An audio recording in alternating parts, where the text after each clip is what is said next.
وقفے کے بعد ایک مرتبہ پھر حاضر خدمت ہیں۔ قرآن کریم کی تلاوت کرنا قرآن کا دوسرا حق ہے۔ اس تلاوت کے اندر یہ بات بھی شامل ہے کہ انسان کو کم از کم درجے میں اتنی آیات، اتنی صورتیں یاد ہوں جس کی وہ نماز کے اندر تلاوت کر سکے۔ کم از کم اتنی آیتیں، اتنی وہ چھوٹی چھوٹی صورتیں ہمیں یاد ہوں کہ جب ہم اللہ کے حضور کھڑے ہوں تو ہم ان آیات کی تلاوت کر سکیں۔ اتنی آیات کا حفظ کرنا فرض ہے۔ ظاہر نماز قرآن کریم کی تلاوت کے بغیر مکمل نہیں ہو سکتی، اور اگر آپ کو قرآن کریم کی وہ ضروری صورتیں اور آیات یاد نہیں ہیں تو آپ کیسے نماز پڑھیں گے؟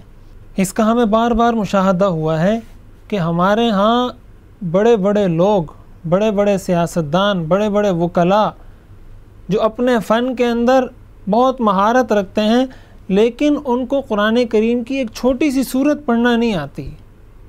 تو ایسے لوگوں کے بارے میں ہم ان سے کیا توقعات رکھ سکتے ہیں، اور وہ لوگ اپنی زندگی کے بارے میں کیا سوچتے ہیں کہ اللہ کے حضور وہ کیا جواب دیں گے؟ اس لیے تلاوت تلفظ کے ساتھ ہو، تجوید کے ساتھ ہو، اور ساتھ ہی ساتھ قرآن کریم کا اتنا حصہ اور اتنی آیات اور چھوٹی صورتیں یاد ہوں جس کی نماز میں تلاوت کی جا سکے۔ اگر کوئی شخص یہ نہیں کرتا تو وہ گناہگار ہوگا اور اس نے قرآن کریم کی حق تلفی کی۔ قرآن کریم کا تیسرا حق کہ قرآن کریم میں غور کیا جائے، قرآن کریم کو سمجھا جائے۔ ایک ہے قرآن کریم کی تلاوت، ایک ہے قرآن کریم کو سمجھنا، اس میں غور کرنا۔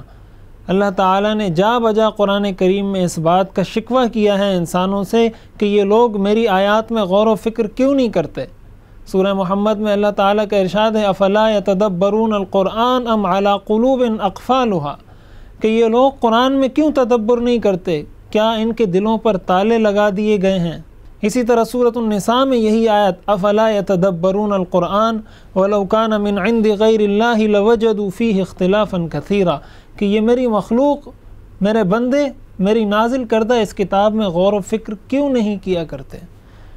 اسی طرح اللہ تعالیٰ نے سورۃ القمر میں جا بجا ارشاد فرمایا وَلَقَدْ يَسَّرْنَا الْقُرْآنَ لِلذِّكْرِ فَهَلْ مِن مُدَّكِرٍ، اس قرآن کو ہم نے نصیحت حاصل کرنے کے لیے بہت آسان کر دیا ہے، کیا ہے کوئی نصیحت حاصل کرنے والا؟ بار بار اللہ تعالیٰ انسانوں سے پوچھ رہے ہیں۔ تو قرآن کریم کا ایک حق یہ بھی ہے کہ اس کو محض تلاوت تک ہی نہ رکھا جائے بلکہ اس کو سمجھا بھی جائے، اس کے معانی کو بھی سمجھا جائے، اس میں تدبر بھی کیا جائے، اس سے نصیحت بھی حاصل کی جائے۔ یہاں ایک بات یہ سمجھنا ضروری ہے کہ قرآن کریم کی تلاوت بھی بہت بڑا ثواب اور برکت کا کام ہے، لیکن اگر انسان تلاوت کر رہا ہے تو وہ ایک عبادت کر رہا ہے، ساتھ ہی ساتھ اگر وہ مفہوم اور معنی کو بھی سمجھ لیتا ہے تو وہ اس کے ساتھ دوسری عبادت میں بھی مشغول ہو جاتا ہے۔ اس لیے انسان کو اپنا ٹارگٹ اور ہدف اس بات کو بنانا چاہیے کہ صرف اس کی تلاوت اور تلفظ ہی درست نہ ہو بلکہ وہ اس کے مفہوم اور معانی کی طرف بھی بڑھے۔ اس کا ظاہر یہی حل ہوگا، یہی طریقہ ہوگا کہ آپ کچھ دینیات سیکھیں، آپ کچھ عربی کی گرامر سیکھیں، کچھ آپ علماء کی، اہل اللہ کی، دینداروں کی صحبت میں، ان کی مجلس میں بیٹھیں، ان سے سیکھیں، تو آہستہ آہستہ آپ کو قرآن کریم میں تدبر اور غور و فکر کی عادت پڑ جائے گی، اور پھر آپ کو حقیقتاً محسوس ہوگا کہ اللہ تعالیٰ مجھ سے مخاطب ہو کر مجھ سے کیا ارشاد فرما رہے ہیں، اور اللہ تعالیٰ کی اس حکم کا، اس آیت کا مجھ سے کیا تقاضا ہے۔ آپ اگر صحابہ کرام کی زندگی پر غور کریں تو آپ کو کئی واقعات ایسے ملیں گے کہ قرآن کریم کی جب یہ آیت ان کے سامنے تلاوت کی جاتی تو وہ رونے لگ جاتے۔ حضور علیہ السلام نے جب اپنے مرض الوفات کے اندر حکم دیا کہ مرو ابا بکر فلیصلی بالناس، کہ حضرت ابو بکر سے کہہ دیجئے کہ وہ میری جگہ لوگوں کو نماز پڑھائے، تو حضرت عائشہ نے جواب یہ دیا تھا کہ وہ رقیق القلب شخص ہیں، وہ جب قرآن کریم کی تلاوت کرتے ہیں تو اپنے آپ پر قابو نہیں رکھ پاتے اور رو پڑتے ہیں۔ اس کے باوجود حضور نے یہ حکم دیا کہ آپ انہی کو حکم دیں کہ وہ نماز پڑھائے۔ اسی طرح کئی دفعہ ایسا روایات میں آتا ہے کہ آپ علیہ السلام کے سامنے جب رحمت کی آیات تلاوت کی جاتی تو آپ دعا مانگتے تھے کہ اللہ مجھے بھی اس میں حصہ عطا فرما، اور جب عذاب کی کوئی آیت نظر سے گزرتی یا تلاوت کی جاتی آپ اللہ تعالیٰ سے پناہ مانگتے کہ اللہ مجھے اس سے پناہ عطا فرما دیجیے۔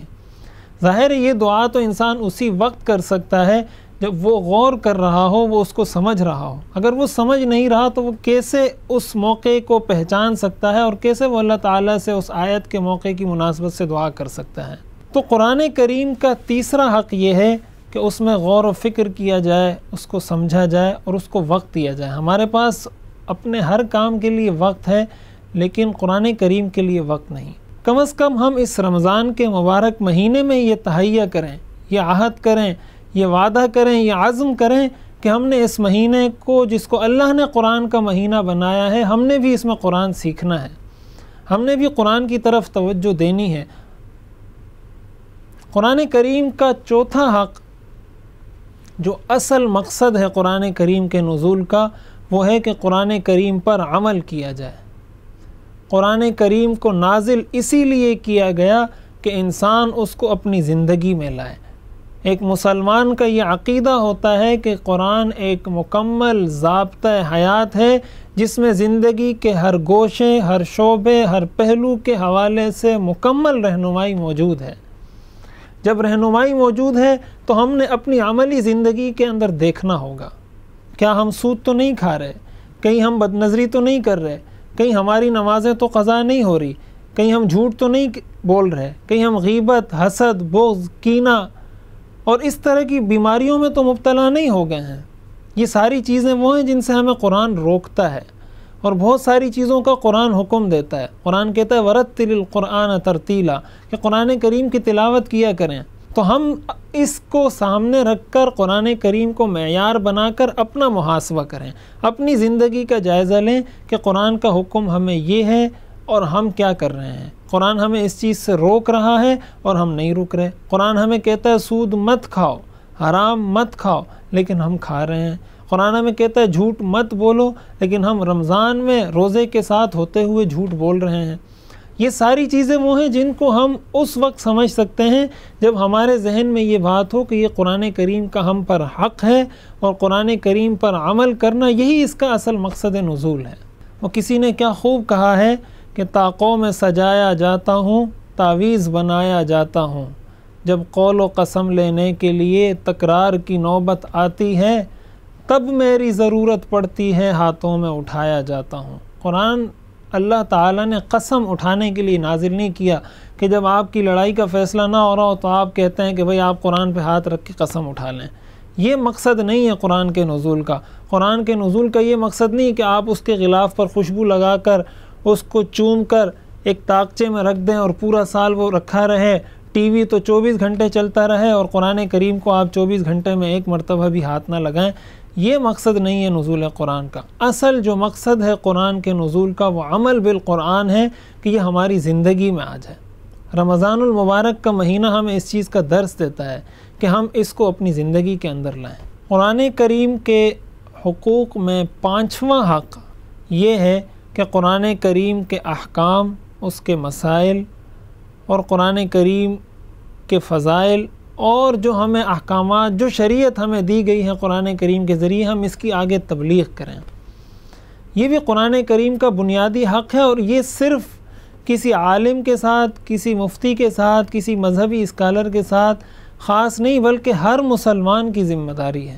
حضور علیہ الصلاۃ والسلام نے فرمایا بلغوا عنی ولو آیہ، کہ جو آپ کو ایک آیت بھی پہنچ گئی تو آپ دوسرے تک پہنچائیں. آپ کو دین کی ایک بات بھی معلوم ہے، آپ دوسرے تک وہ بات پہنچائیں.